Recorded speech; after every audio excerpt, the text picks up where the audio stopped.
Hi, good morning, everyone, and happy Easter. He is risen. He has risen indeed. We are making our way through the book of Judges, and we'll be here for a few more days. And then one more day. It's today and tomorrow yet. And then we'll be switching to a new book, but not a new version of the Bible, not until next week, Sunday. So let's carry on where we left off. We left with Samson in the middle of his tenure as a judge of Israel, and he's already killed or aggravated the ruling nation of the Philistines quite a bit. And we were going to pick up where we left off, so we're going to start at Judges 16, and we're going to go through chapter 18. So 3 chapters today in the New International Version.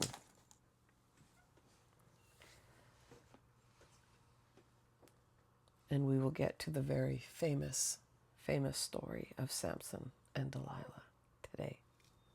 So here we go.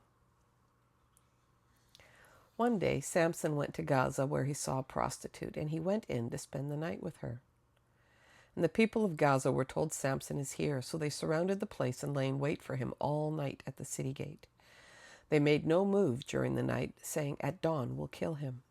But Samson lay there until only the middle of the night, and then he got up, took hold of the doors of the city gate, together with the 2 posts, tore them loose, bar and all.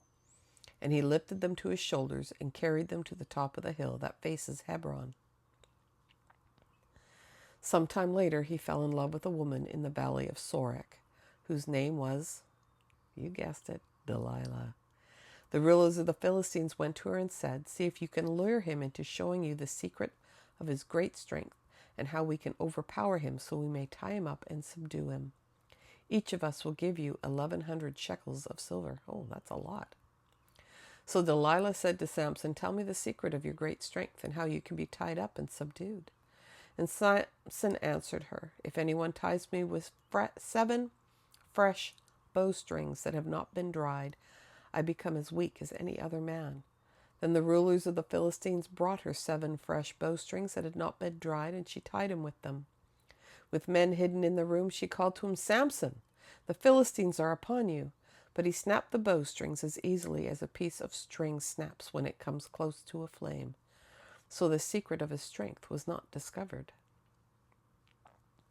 Then Delilah said to Samson, you've made a fool of me. You lied to me.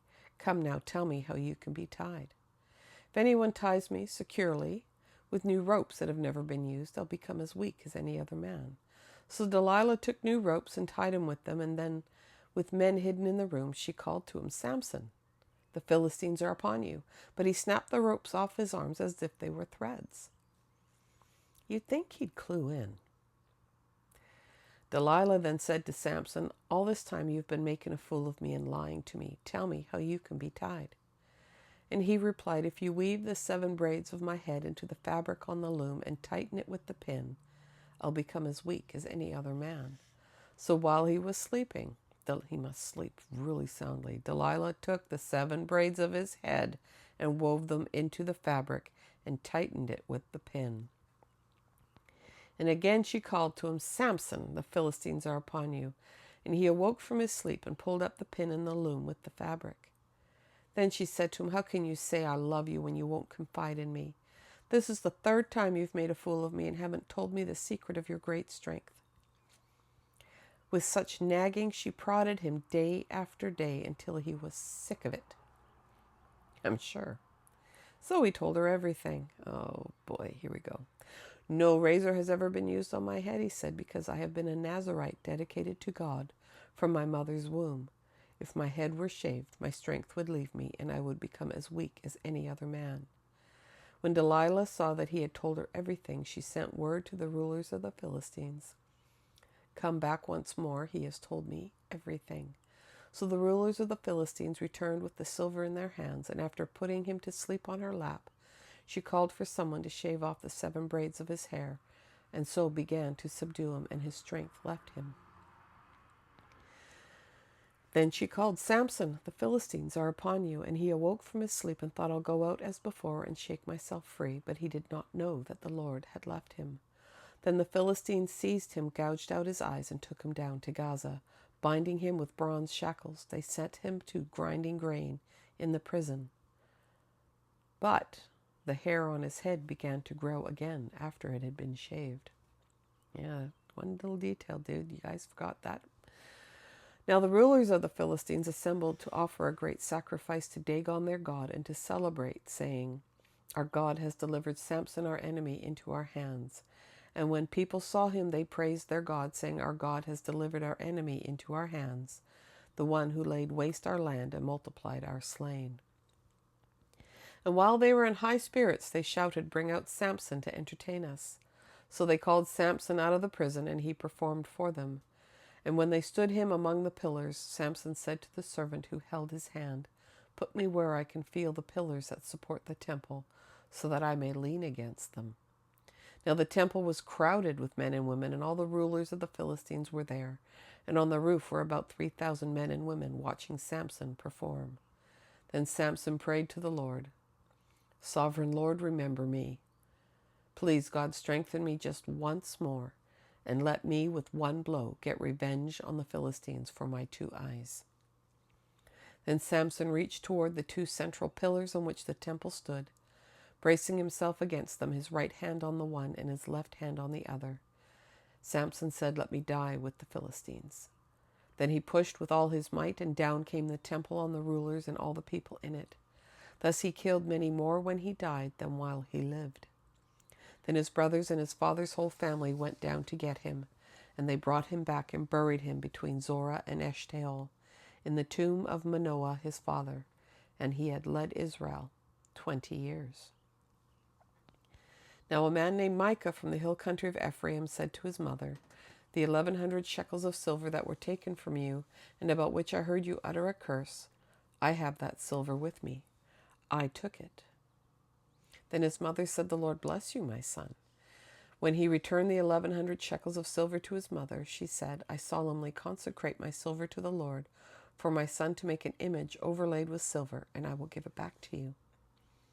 So after he returned the silver to his mother, she took 200 shekels of silver and gave them to a silversmith, who used them to make an idol, and it was put in Micah's house.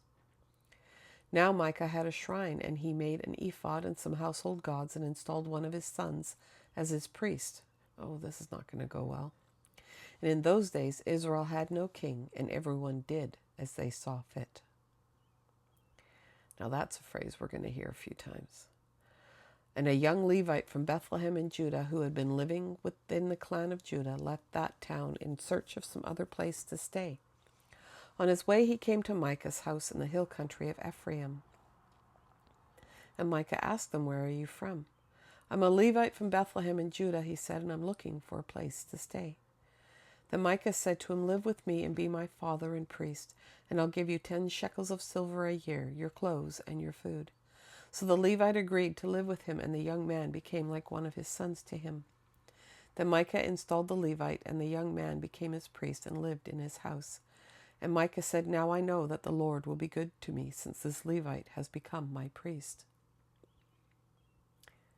In those days Israel had no king, and in those days the tribe of the Danites was seeking a place of their own where they might settle, because they had not yet come into an inheritance among the tribes of Israel.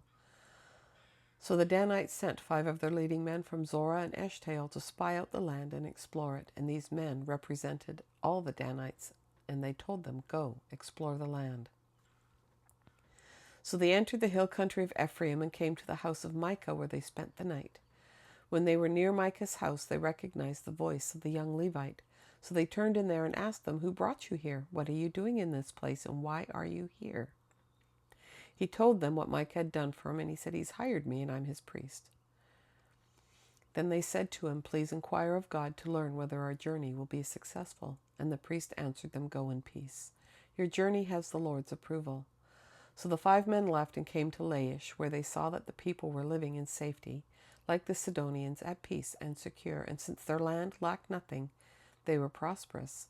Also, they lived a long way from the Sidonians and had no relationship with anyone else. When they turned to Zorah and Eshtaol, their fellow Danites asked them, "How did you find things?" They answered, "Come on, let's attack them. We have seen the land and it's very good. Aren't you going to do something? Don't hesitate to go there and take it over.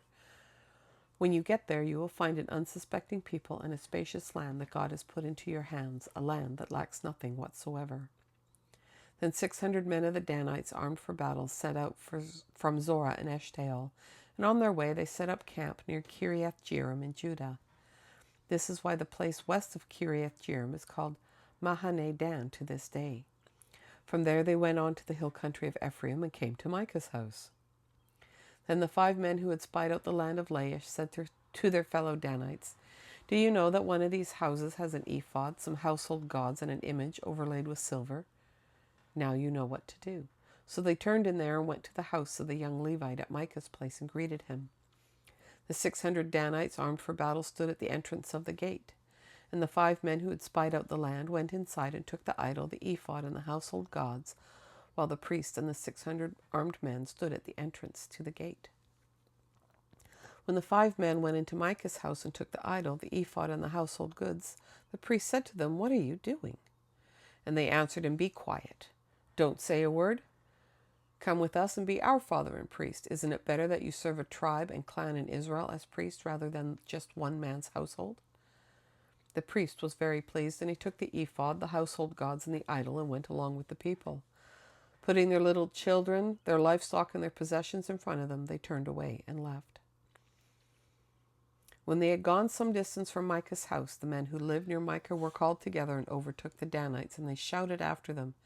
And the Danites turned and said to Micah, "What's the matter with you that you called out your men to fight?"